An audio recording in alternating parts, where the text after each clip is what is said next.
Hi everyone, it's Kent McQuarrie here from Enterprise Lab. I hope you're well and welcome to this presentation on the GDPR and your short guide to getting compliant.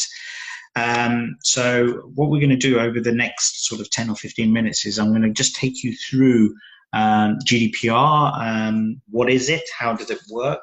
More importantly, how does it affect all of us? What to do about it, and then obviously some information about becoming compliant.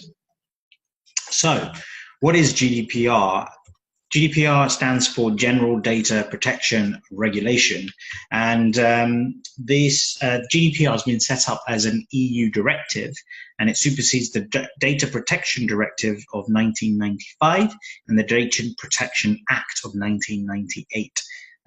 It's superseding it because pretty much the data protection directives and act are now out of date and out of sync with all the information that we have now stored digitally. Now, since it's a directive, it means that governments around the world cannot overrule it. It means it's governed by law, and no authority can actually take the directive away. So it is law binding by the very nature that it's actually a directive. But as you've probably heard about this, or for some of you that perhaps are new to GDPR, the protection is designed for EU citizens and their data. So anyone that resides within Europe or the EU in particular, the whole GDPR process and directive has been set out to protect them and their data. But that doesn't mean that if you're outside of the EU that it doesn't count to you. It protects what we call international export of data. So you could be in the US as a business owner. If you have just one person on your database that comes from Europe, you are liable to be compliant to the GDPR regulations. So it's very important for you to understand and ascertain what it is that you have to do to make sure that you are compliant. Any business anywhere that holds data, as I say, can be affected by this process. So please, please, please, please pay attention to this. Go and get some more advice if you need to on GDPR and get the guidance on how to become compliant. We have got some tools and processes which I'm going to share with you that you can actually procure from us directly as well. And I'll come back to that in a little bit more time. So regulations now come into force on the 25th of May 2018. So the first thing I want you to actually understand here is that GDPR has been on the card since April 2016. So almost 2 years ago, this whole process started. It comes into force on the 25th of May. It doesn't mean that this is a deadline for compliance. It means that they can enforce the rules and regulations of compliance to GDPR from the 25th of May. So don't panic if you're not ready. I mean, you may be watching this a day before the deadline or so-called deadlines. It's not a deadline. It's when it comes into play.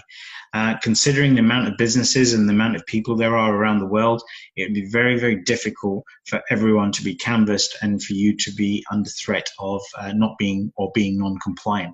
But again, as I said, we're going to be going through this. This video is going to talk you through very quickly the kind of things that you need to do to show the intent of compliance as well. Even if you're not 100% compliant, there are things that you can do from now which will mean that you're on the journey to becoming compliant and thus will protect you. Remember, the laws and the people that are governing these laws aren't out to catch people who have the intent to be compliant. They're catching out stupidity, people that decide not to follow the rules or remain compliant itself. So just remember, 25th of May is when this whole GDPR engine starts and it's enforceable. And believe me, there are going to be quite a lot of gray areas during this process. There's quite a lot of people that have come to me with questions about what about this, what about that, what about this? And there aren't, to be honest with you, there aren't a lot of real direct, clear answers to this. All I can say to people here is follow the compliance rules as much as you can. Be more over cautious and over anal with what you're looking into. That way that you know that you've covered more grounds than is actually expected of you.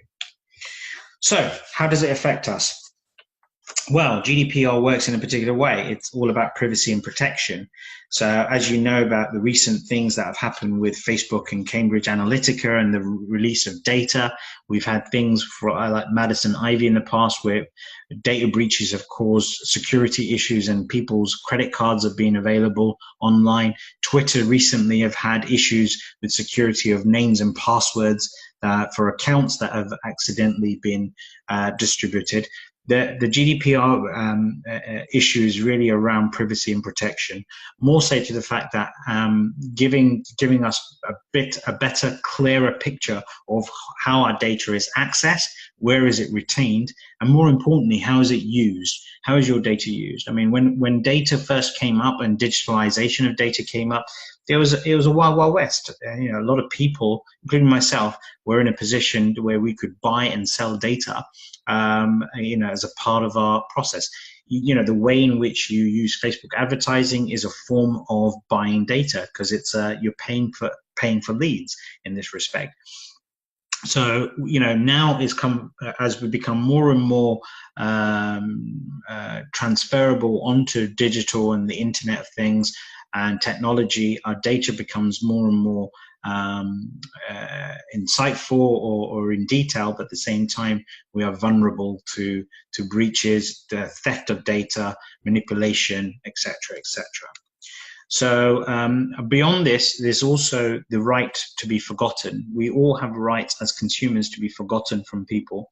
So there are people that you've shared your email address with, for example, back in the day when you got a lead magnet from them and you thought it's pretty cool, and then they tried to sell you something and you weren't really interested in what they had to offer you after that lead magnet, yet they're holding on to your data. And they're marketing to you, maybe not as frequently as they used to, but they're still marketing to you. They're still holding your data. What happens if they have a data breach and your data's there? You don't even want to be there. So traditionally you had had to put options like double opt-in, or even have an unsubscribe button to newsletters. That's all standard, but that still has this kind of leverage on or onus on the consumer to be taking particular actions.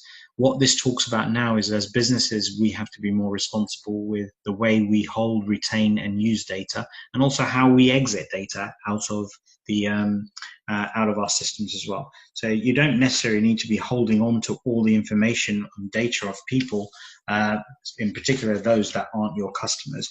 The customer has the right to be forgotten.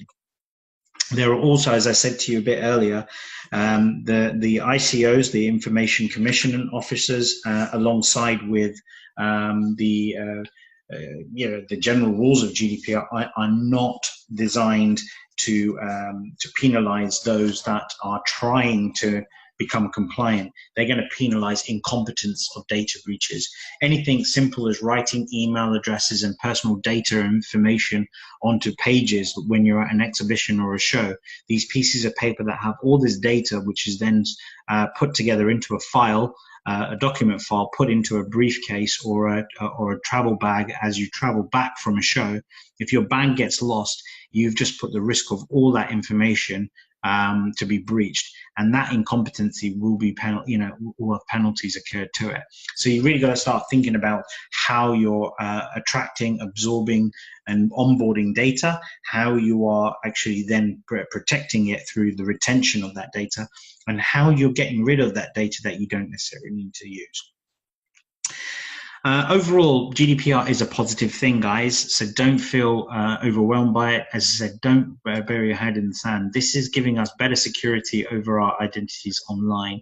It's really a good thing. It's going to shake the apple trees of all these different platforms where you can have rogue accounts or and stuff. In fact, I've got a lot of my clients coming back today and saying, actually, it's a good thing, because now after the 25th of May, if I haven't responded to any opt-in emails from people that I didn't really want to hear from, it means that my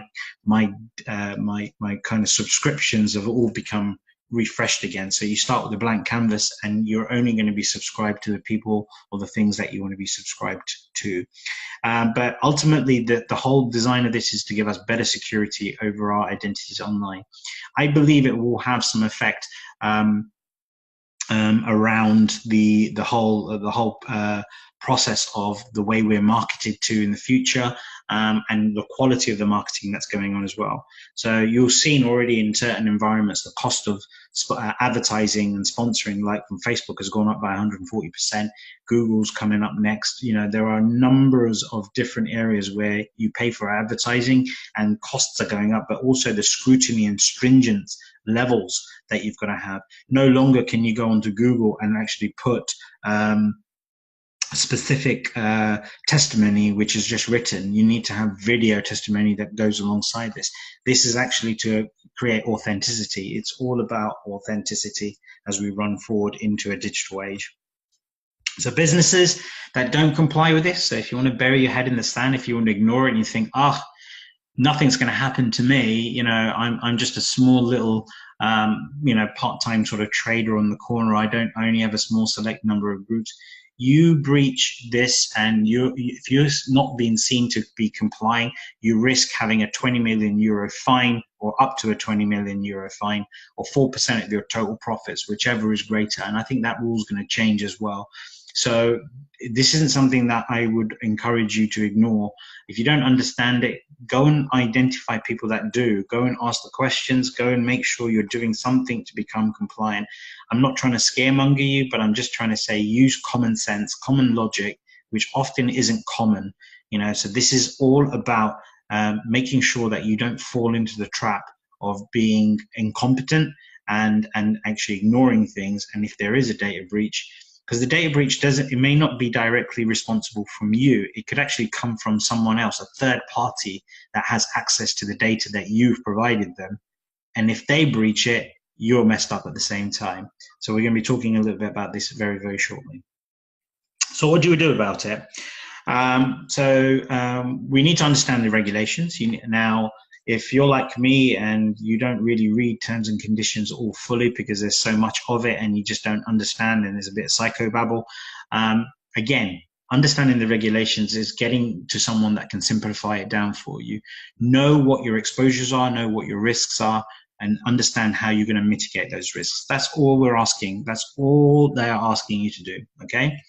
Become compliant. Please, please, please, please look at taking some steps to becoming compliant.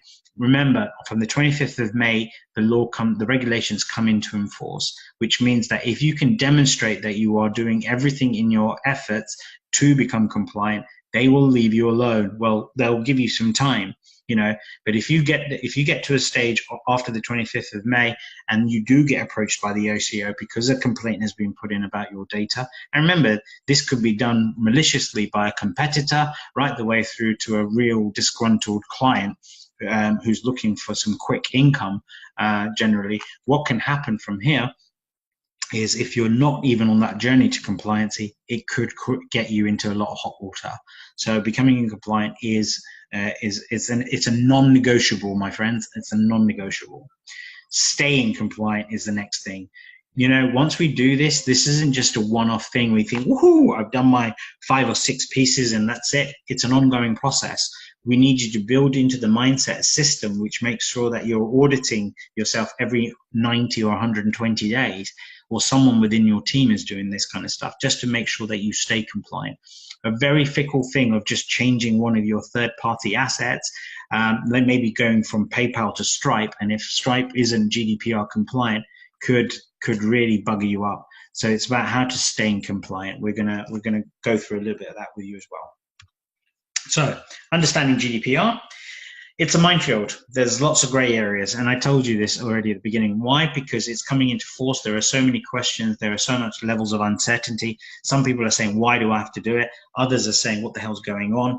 You know, but it will become clear over time. This is not going away, ladies and gentlemen. This is not going away. It's here to stay. In fact, from GDPR, from the EU, I believe the US and others will start to sanction more directives, which are very similar to this as well.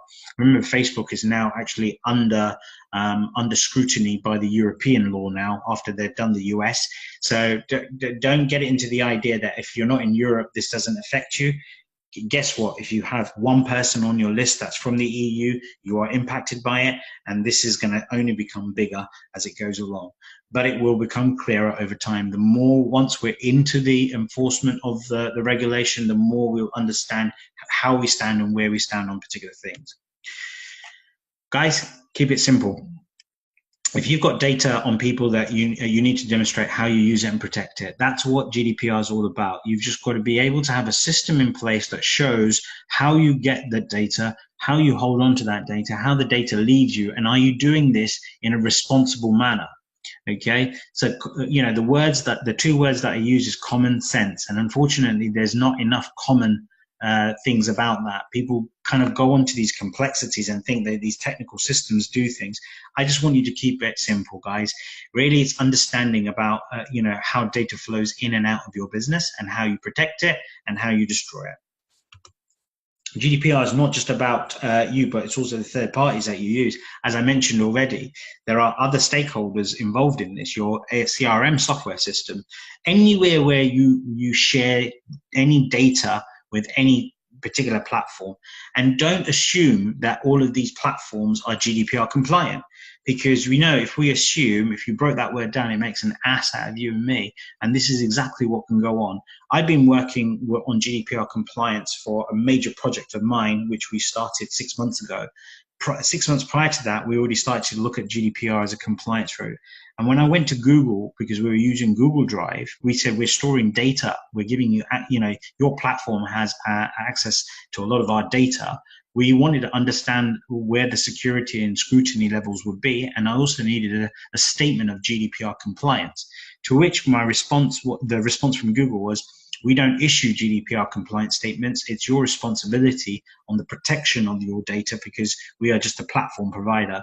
That does not stand, because if tomorrow Google Drive becomes under scrutiny by the ICO about data protection, and you haven't been able to formulate a statement from them or show the intent that you've been asking if they're compliant, you're just as guilty as they are.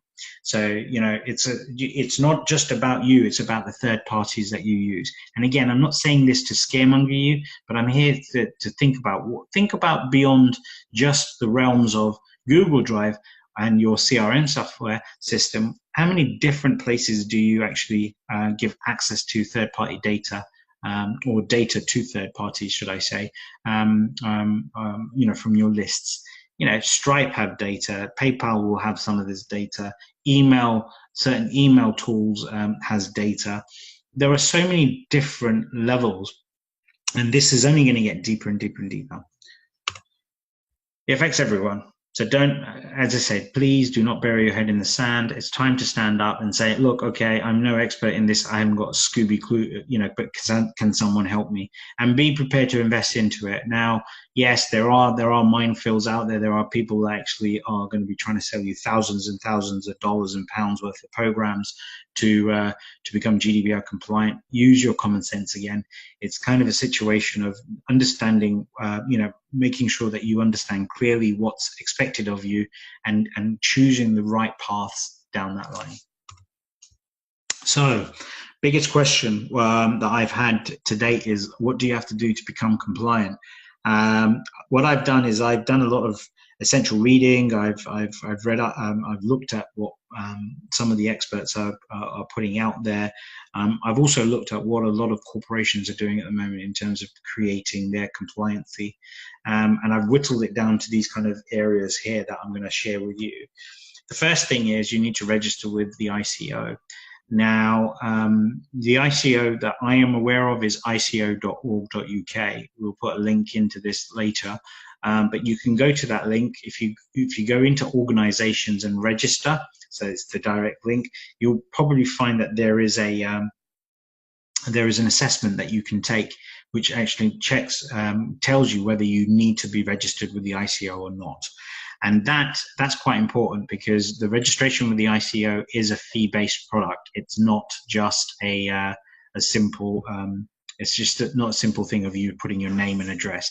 The second thing to know about the registration with the ICO is it's not per website that you have, or it's based on every company that you have. So each business, if you've got multiple companies, each of those companies need to be registered with the ICO itself.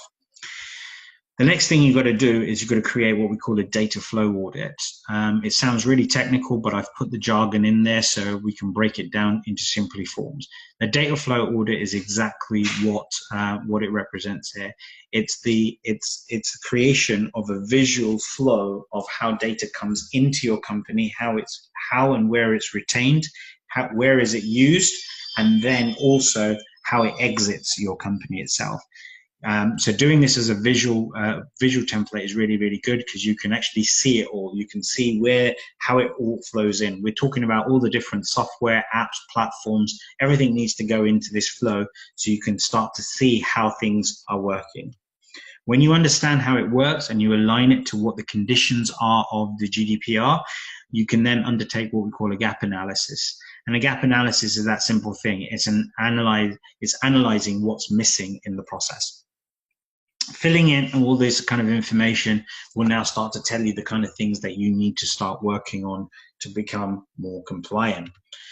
Alongside this, we need you to create what we call a data inventory. Again, don't get overly confused with the words. Data is data and inventory is a list. So it's just telling us we need to create a list of data. What you really want here is you want to kind of have a fundamental list of all the different types of data that you collect: names, emails, telephone numbers, credit card numbers, addresses, postcodes, zip codes, sex, anything right the way from soft data as well. So if you're in the fitness and health industry, you may be picking up things like weight, blood rate, heart rate, all these kind of different things, wastes, all those kind of things. Any images, anything that you pick up of your clients is all presumed data. You need to understand all of that, and what you need to also be able to do is be able to justify who has access to that data. And what I mean that is who is in resources. People and members of your team or your outsourced team, whether you have a web designer, whether you have someone that handles your CRM, someone that does your Facebook adverts, anything that of these kind of nature, we need to be able to itemize and line them all out so you can actually show the level of access that they have and give an understanding to why they have access to this. Why do you need to do this? Because if you're ever challenged by a client, or if you're ever challenged by the ICO, you've got to be able to demonstrate to them that, here is all the data that you collect. Here are the people who have access to it and the reasons to why they have access to it. And if you cannot justify that reason, it could show that you're at risk of data breach, which will then put you under the category of non-compliancy with GDPR. Finally, from this perspective, we need to create what we call an asset register, and that comes from your data flow audit. The asset register is simply this: it's a list of all the assets that you use to collect, hold, maintain, and use data. Now, why do you create that register? Because this is going to become your checklist of names of companies, organizations, software, platforms, all of this that you're going to go and make sure that you can get GDPR compliant statements from. Now, some of these are large companies like the Googles and etc. You'll probably find that they will have something in their terms and conditions or their privacy policy, which they'll probably route you to. My advice here is stop trying to read through leagues and leagues of pages and pages of stuff. Contact someone within the company, go directly into them and say, I need to speak to someone who's responsible for your data protection, and I need a formal statement for GDPR compliance. If they can't give you the GDPR compliance statement, they'll refer you to their privacy policy, at which point you can also respond and say, I don't want to read through the whole thing. I want you to send me the section that covers GDPR. Just make your life easier. And what you're doing here is you're just producing an audit trail or creating an audit trail of evidence that you have gone out and you seeked GDPR compliance from your third parties and assets that you use. Once you have all of this information, you will now compile yourself a very simple data flow and gap report. So this tells you about how the information comes in, where it's retained, where it's going out. It also identifies a list of all the areas that you need to remedy, because, to become compliant. This report was something that you will continuously evolve and work on every sort of 90 or 120 days to stay compliant. And then you initiate your data compliance procedures, simple as. So you're using that report as your lead in to say, right, okay, this needs to change, this needs to be optimized, that needs to be done. It's as straightforward as that. There are small things. You don't have to revamp your whole privacy policy. You just need to add particular sections into it. For those of you who have websites and no privacy policy, get a privacy policy quite quickly. Do not copy and paste anyone else's. You need to go through and actually have, there are templates that you can get and then you can customize to have your name on it. So please, whatever you do, do not go out there, just go and say, oh, this company looks quite secure. Let me go and see their privacy policy, copy and paste, because you're going to get yourself into trouble, especially because you probably won't read the copy and paste. You'll just feel that it works for you, and that won't work in any way, shape, or form. Once you've initiated and you've now become compliant, you have to then focus your attention on maintaining. And within this, we would, our recommendation is that you then have assumed someone as a data compliance officer in your business, whether that's you or someone else within the team. They need to have the role and remit and responsibility of going in and measuring the audit and making sure that quality assurance is completed to satisfactory levels on your data compliancy under the GDPR regulations. So a lot to go there, I know, and you guys probably heads are blown, or I've just put you into meltdown and think, holy crap, how am I going to deal with all these kind of things? But we want to give you this kind of information, not so you get scared, but you kind of almost, it pushes you to start taking a bit of action.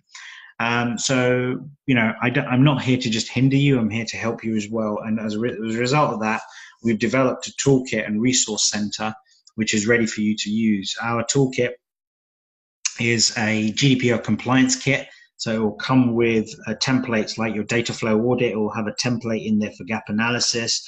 It will have a template for the data inventory, your asset registers, and even how to build the reports and the quality assurance checklists. So everything that you can possibly think of that you need to become compliant, we've actually built these for you. So they're ready-made tools that you can just go in and put all your information into. It means that you can find everything all in one go. Alongside of this, we can consult you into your GDPR compliancy as well. If you're slightly unsure that you've hit all the narratives, or if you feel that you're in a position whereby you're perhaps not totally and fully understanding every element of this, we can consult you in that. You can come and ask us questions about it, and we'll be able to put it into straight English for you, so you can make sense of this and move on. But along with this, we offer the data the DOC training, which is all about data sort of integrity and office commissioning. So this is really about training your teams. Everyone in your team needs to be trained on GDPR, because again, you can have an intern that comes in and starts working with you, accidentally releases information into the open just by pure mistake, an innocent mistake. If there is no training that's been formally given to that intern when they joined you, you're liable to be breaching GDPR regulations. So we've built a training module. It doesn't take long, about an hour, which we can actually provide for you, can do for you. You can have it recorded, and that training can also then be given to any newbie that comes into the company at any point in time. So you've got formal part of training there, or you can use it as a revision and refresher with your existing team members over time as well. Great standard practice. Build once, use as many times as you want. Ultimately, as I can say, look, we're not a legal entity. We are following, this information is brought on the basis of the research and the understanding that we've put together. By all means, you can still seek legal advice, or I'd advise you to seek legal advice on certain legislations. If it's your business. Ultimately, it's your leadership. If you choose not to do anything about it and something happens, it's your responsibility, not your employees, not your clients, not your partners, not your third-party partners. It's your responsibility. So don't ignore this and do something, at least, even if it's not with us directly here. My encouragement to you is that actually find something that, or that will help you understand everything a lot better. Will give you the necessary tools to start becoming compliant. And also, if you don't feel that you have the ability to do the training for your team, then bring people in that will kind of suffice and tick those boxes.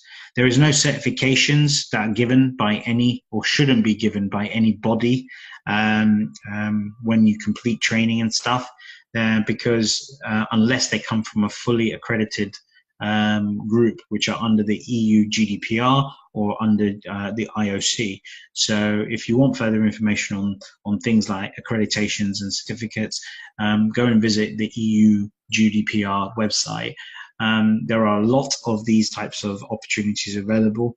We're offering this as help into this group, primarily because I know a lot of you in this group are going to be a little bit intimidated. You're probably already starting to receive emails from your data or information providers saying, "Can we stay in touch?" And do you want to re-opt into a list and all this kind of stuff.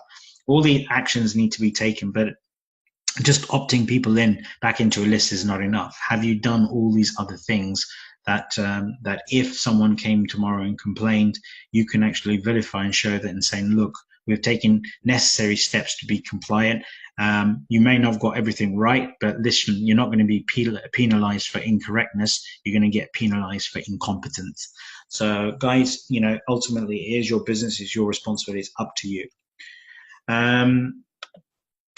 So how does it work? The GDPR kit that we have with all those tools, usually it's a lot more than this. We're offering it to you at £349. The training sits in as it's an intensive, which comes with the whole package and outputs, plus something which you then have as a part of your legacy product that you can offer to anyone. That's at $499. Now, usually if you buy those separately, it's going to cost you over £750. We're doing a combination price of $649 for both things. I'm not going to talk about how great that is or value. That's up to you to decide how important it is to you about where you invest in. Usually, to give you an example, this would be priced over £1,000, but I've decided, with speaking with Justin, that we're gonna make this offer exclusively to members of this group. So you guys can get this whole package for £649, which gives you the tools, the templates, some coaching, consulting, advice on how to complete those templates, plus that training that's going to be part of your legacy product. So that's it, guys. That's all I wanted to share with you at this stage in time. GDPR is on its way. You cannot avoid it in any way, shape, or form. Let me just repeat, if you're outside of the EU and you're sitting on the other side of the world, as long as you have one person that belongs to Europe or is a citizen of the EU, you are liable to be compliant and meet these compliant measures. It comes into force on the 25th of May, which doesn't mean that that's the deadline to becoming compliant. It means that people can start enforcing the rules and regulations of this. So as long as you've taken some suitable action to become compliant, they'll be a lot more relaxed with you. Don't fear things, embrace it. It's a good thing. GDPR is designed to actually take out all of the crap that's going on, to make our information and data much more secure and actually and demonstrate more responsibility. It can only benefit you in both tenses of you as a consumer, your data is going to be much, much better handled and protected. And as a business, you're going to be able to be more authentic, which means that if you are GDPR compliant, clients will probably be more sort of afraid to work with you. I'm going to leave it there at this stage. You have the opportunity to join on and take this combination. Just have to report back to Justin, come back to him, or message into this onto this post that you are interested, and we'll get in touch with you and we'll work the rest out from there. So very best of luck with everything that you guys are doing. And I hope to be speaking to some of you sometime soon. Okay.